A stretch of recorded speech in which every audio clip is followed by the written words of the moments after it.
Ibu bapak, adik-adik, sahabat kenalan, anak-anak yang terkasih, kembali bersama dengan saya Hari Liong.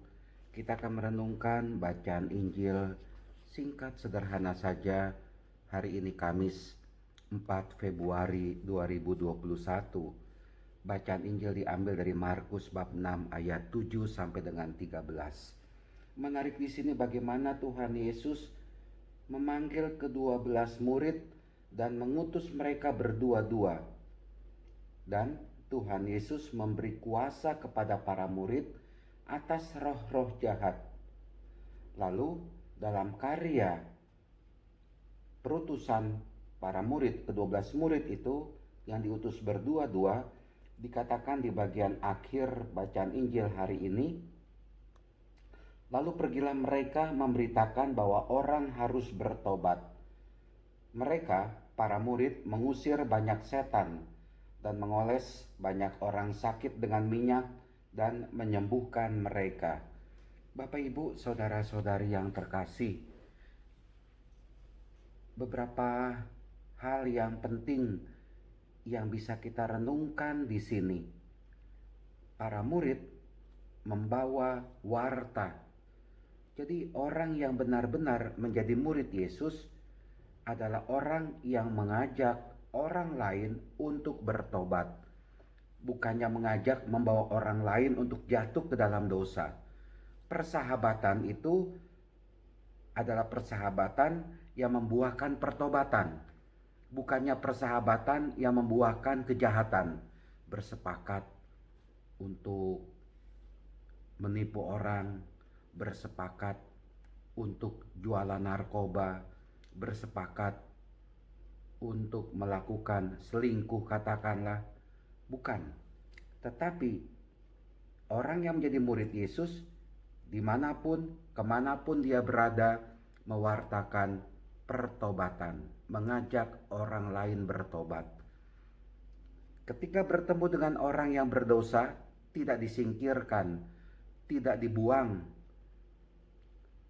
tetapi ada upaya kasih yang dilakukan, mengajak orang yang berdosa itu untuk kembali kepada Allah. Ini meskipun kalimatnya singkat, memberitakan bahwa orang harus bertobat, tapi betapa pentingnya mengajak orang yang bersalah, berdosa itu bertobat. Jangan dihina, jangan disingkirkan, jangan dibuang, tapi mengajak mereka untuk kembali kepada Tuhan.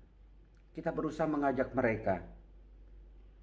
Dan inilah dia yang bisa dilakukan oleh kita juga sebagai pengikut Kristus. Karena kita sebagai pengikut Kristus, orang Kristiani, kadangkala punya pandangan yang tidak seperti Yesus. Kalau Tuhan Yesus itu memandang orang berdosa, diajak bertobat. Kalau kita memandang ada orang berdosa, maka orang itu disingkirkan, dijauhkan, bahkan dihina, jadi bahan pembicaraan, ya, dengan cap-cap negatif. Oke, sebelum kita melakukan itu, saya pikir lihat dulu ke dalam diri kita sendiri.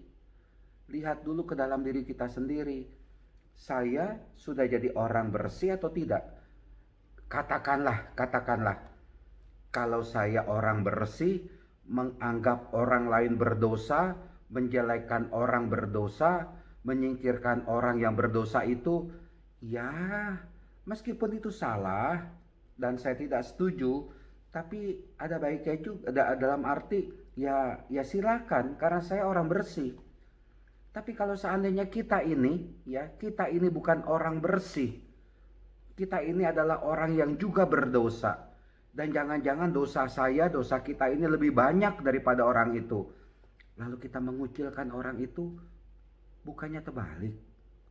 Kalau kita mengasingkan orang itu, bukannya terbalik. Kalau kita menghina orang itu, bukannya kebalik. Kalau kita memandang orang itu berdosa, memandang orang itu haram, memandang orang itu najis, apa enggak kebalik? Jangan-jangan saya juga najis. Jangan-jangan saya juga haram. Jangan-jangan dosa saya lebih besar daripada dosa orang itu. Maka itu dari itu hati-hati kalau kita memandang orang lain itu jelek, bersalah, berdosa. Apakah saya bersih? Apakah hidup saya suci? Oh, belum tentu. Belum tentu, ya. Itu.